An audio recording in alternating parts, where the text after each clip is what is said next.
Hello, it's Shex here making another video today about a really important topic that I've mentioned in both my two previous videos, and that is the idea of in-group preference, which is really just a fancy way of, I guess, saying your own preference for prioritizing people of what you might consider your tribe, right? It's a fancy way of calling tribalism what it is, which, right, is basically just racism at face value.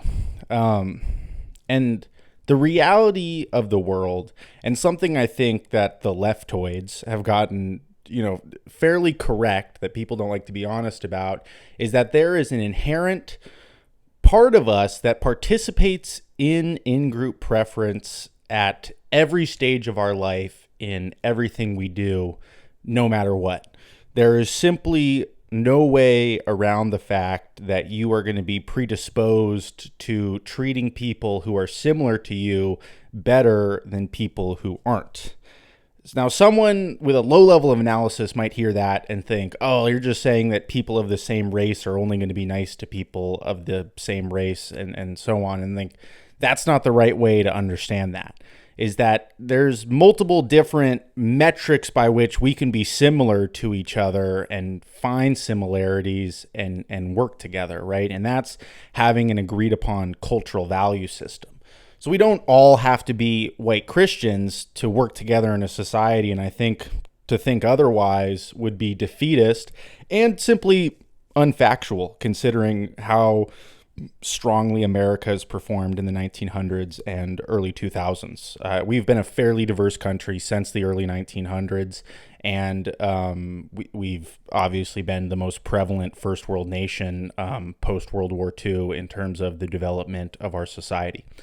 I think the important thing to understand about in-group preference as we look at the world today is that I think there is a healthy degree of in-group preference to exercise in your day-to-day life, and understanding where that point is the important distinction I think we're struggling with as modern day Americans, right? Like this is a massive issue within our country where there is how much of a responsibility does everybody have to help other people that are maybe immigrants to this country or of different cultural values than them? What responsibility does everybody have to help the other tribes that we are all kind of participating in this economic game with? And I think we have made the mistake on the right of sometimes lying about the reality of in-group preference. Like, in-group preference is a necessary part of being a human. If you don't have any pride in your ancestors and where you come from, then you're not gonna spread that message positively down to your children to take some pride in who they are, right? Like that's a defeatist mentality that will lead to the elimination of your culture no matter what. If you have no degree of in-group preference, then you are not willing to defend whatever cultural values you participate in. And that's just kind of the harsh truth on that subject, right? It's not that there's been plenty of people in history who had plenty of in-group preference and they still lost. So I'm not saying that if you possess in-group preference and you worry about keeping your own in-group, whatever you define your tribe as, afloat, that you're like guaranteed success. I'm pretty sure the ancient Sumerians thought very highly of each other, and they're gone now, right? Every group eventually changes into other things because change is inevitable, right? That's just a fact of life. My point is that if you don't demonstrate a certain degree of in-group preference towards your own countrymen who share your cultural value system, you will eventually not have the same cultural value system to participate in. And I expanded on this topic, I think, more and in a better way in my previous video about the culture war. but I wanted to expand on that topic as it applies to in-group preference for people within America, because I've made a lot of criticisms about Jewish people, Indian people, Southeast Asian people in my first and second videos regarding their willingness to demonstrate an extremely high degree of in-group preference, almost one that could be called supremacist viewpoints towards their in-group. And I think I want to, rectify the facts here in that I truly believe in-group preference is a necessary part of your day-to-day life. And if you, as a person, don't value the cultural value system that your parents have or grandparents have, then I think you lack like a loyalty to the family system that raised you. And I've made the point a lot that if you're the type of person that has no in-group preference, you are the kind of person that would sell humanity out to the aliens. You have no loyalty to where you come from. And I think that's very dishonorable. But that being said, I've made the point in my last two videos very strongly that if you simply hold supremacist viewpoints towards your tribe, there's no place for you in America. And I think that is very true as we move forward in the 21st century. It's not to say that my own group hasn't participated in this, right? I think we're all very aware of how white Christians played the in-group preference game in the 1800s and the 1900s. I'm offended by in the modern day and age is that you can't point it out about any of the other groups that exist in the world, yet all of them play by the same game. And as far as I'm concerned, in modern day America, it very much seems to me that these other groups are keen to take advantage of what I refer to as like the white guilt savior complex. And the problem with that is that America can no longer offer up the promise of a better life to its younger generations. And if we can't even do that, then we have no place offering a better life to the younger generations of the world.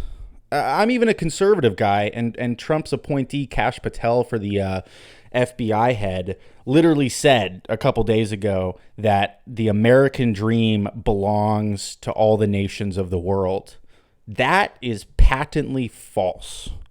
There is no place for that belief system in the current America.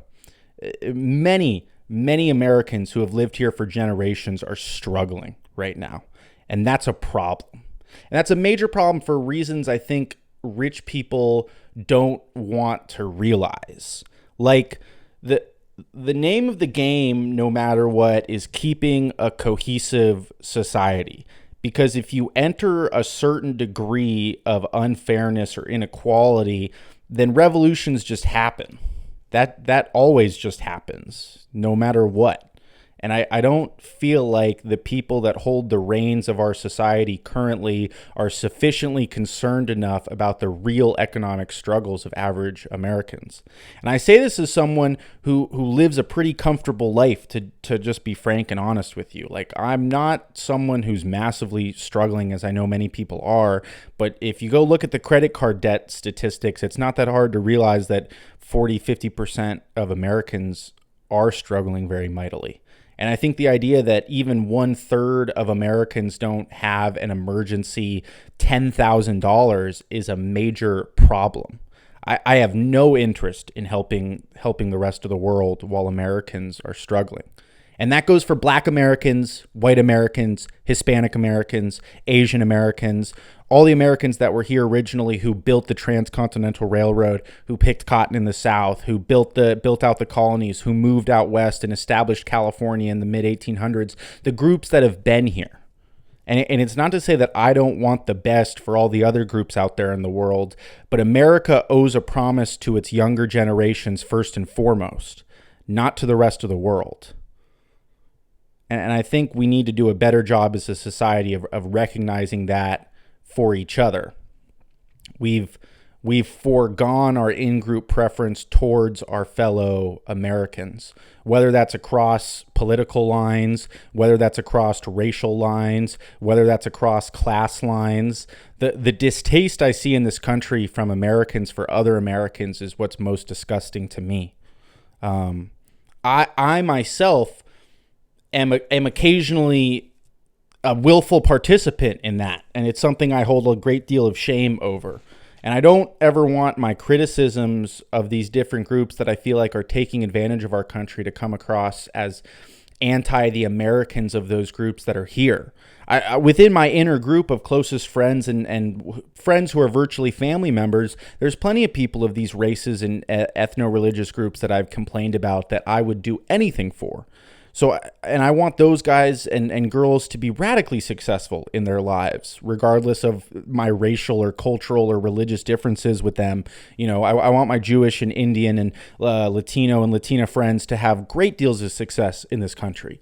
I think some of them who align themselves with the Democratic point of view don't seem to see the writing on the wall that massive amounts of immigration to this country is why we're dealing with so much competition. Like put very simply, if you feel like most people in your peer group, which, you know, as a Gen Z person, most people in my peer group don't think they'll be able to buy a house. I don't want more people coming here competing over the limited housing inventory. And that's not to say, like, sure, there's fixes to be made in terms of building more houses and opening up legislation in terms of zoning on the different parcels throughout the country. Regardless of all those points, there's too much competition for too few jobs and too few houses. And those jobs and those houses are the entitlement of young Americans, not of young Indian people, young South American people, young Chinese people. They have no entitlement to the economic prosperity that our ancestors built in this country. So when I look at the world and I prescribe to a view of in-group preference, I think what a lot of us conservatively minded people want is a degree of public nationalism, especially because we're a country that seems to be in decay. And the only way to reverse that is to take some pride in the place we're all from. And I don't see that with many other Americans, regardless of their group. And I don't want to pin this on the Democrats, because I see plenty of Republicans that are just as keen to shit all over America and basically be preying on its downfall. And I find that behavior disgusting. If anything, I want us to, you know, revolutionarily take ownership over this country and have some pride in the economic prosperity it's provided for us, and continue to hand that down to our children and grandchildren and great-grandchildren. And I still want there to be the opportunity for immigrants to come to this country. But when you let in, 40 million, 50 million, 70 million people over the last 40 to 50 years, who really knows what the numbers are? I can tell you in California, it's been staggering to see the demographic change within my own lifetime, and I'm from 2002, so it's been going on at least 30 years before I was born. The problem is that the issue causing the problems to us young people seems painfully obvious to me. And there's only one side of the political aisle talking about it and owning up to the fact that we need to keep America full of Americans. And that's not a racial dividing line. It's the difference between people who were born here and have an interest in keeping their values that were guaranteed to us by the Constitution. And plenty of people that are moving here from these other countries have no interest in maintaining our cultural American value system, such as freedom of speech, freedom of religion, freedom of press. They want to restrict those very rights. It was painfully obvious to any of us over COVID that were paying attention that there was an assault on freedom of press and freedom of speech. Things that are now considered plain facts were not allowed to be said on social media for a 2.5-year period, and some people got fired over them. That's not the America that I was promised when I was growing up. So, and I am left to believe that it is influence from foreign-born people or foreign-aligned people who are willing to go back on our cultural value system. Because those of us who are born here and value this American system know that freedom of speech is paramount to existing within a free society. Regardless of if you feel like something's offensive or misinformation, those of us who are real Americans understand that the ability to say something is the cornerstone of even considering yourself free. So I guess, to make a long-winded rant more concise, I'm trying to get people to understand that they should have a degree of in-group preference for themselves being Americans, because those are the cultural value systems we can draw a border around and consider ourselves all a part of. But similar to, as I said in the culture war video, there are those people who are, Islamic or aligned with Chinese economic interests who are not working for American interests in our country. And if you don't think that's a reality, you're blind to the facts of history.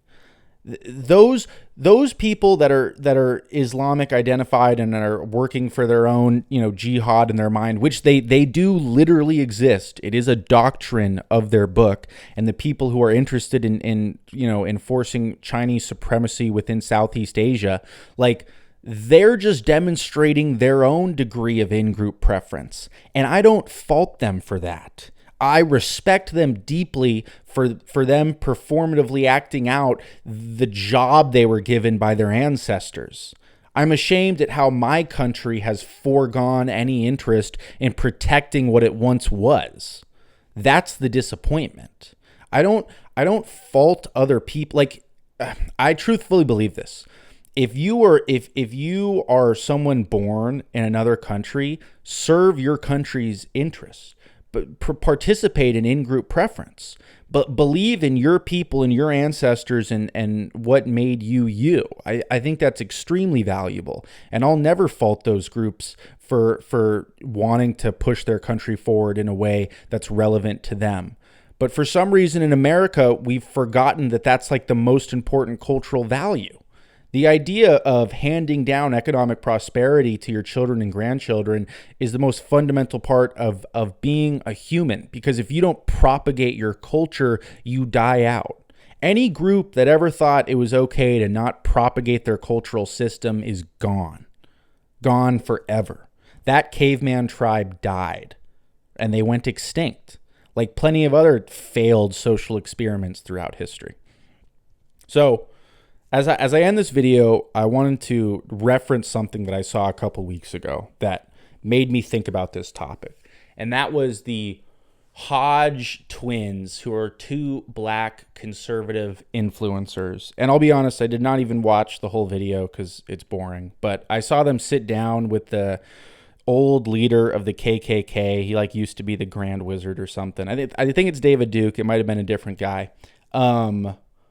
If you as a black person in America don't have any degree of in-group preference enough to not go sit down and chum it up with the leader of the KKK, you're probably someone who would sell us out to the aliens, pretty plain and simple. So I fully understand why black Americans are so concerned about black issues in America, and I respect them for it. And as I mentioned in my first video, I think black Americans are entitled to a lot of jobs and economic prosperity in this country that they've been denied because of other groups moving in here and taking advantage of our economic prosperity. I think that's a fact that liberals have had correct for a long time.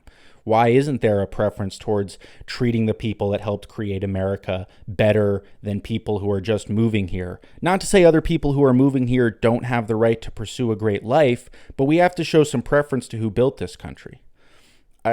My point with bringing up black Americans is that I think many white Americans want to work towards dividing the racial line within this country. And so far, within the time I've been alive, it seems like we've reverted back towards going over the cultural line again. And I don't fault black Americans for focusing on their cultural, racial, demographic related issues, because it makes sense to me. And I get why you would pursue that. But if we're going to make America better, we are going to have to start throwing away our old racial and religious demographics and changes and differences we may feel amongst each other as, real Americans who have been here for a long time. And we have to focus on creating solutions for all Americans. So for those of us who might be listening to this video or, are friends with me, I'm sure you've already heard me make these points before, but there are real concerns about the lack of interest paid towards helping young American generations and young American future generations. And we need to change that, or the change will happen no matter what, whether that's the decay of our country, people leaving, going to other countries. And I don't want to go exist under a different system without the freedom of speech, freedom of religion, the freedom to own a firearm that I've been guaranteed in my homeland here. So I want to keep things as they have been. But all of us as Americans have to take more ownership of our cultural value system and protect it from those who are working against it. And with that, I'm going to end this video, and I hope everybody has a great rest of their week. And I'll be putting out more stuff on these topics in the future. Thank you for listening.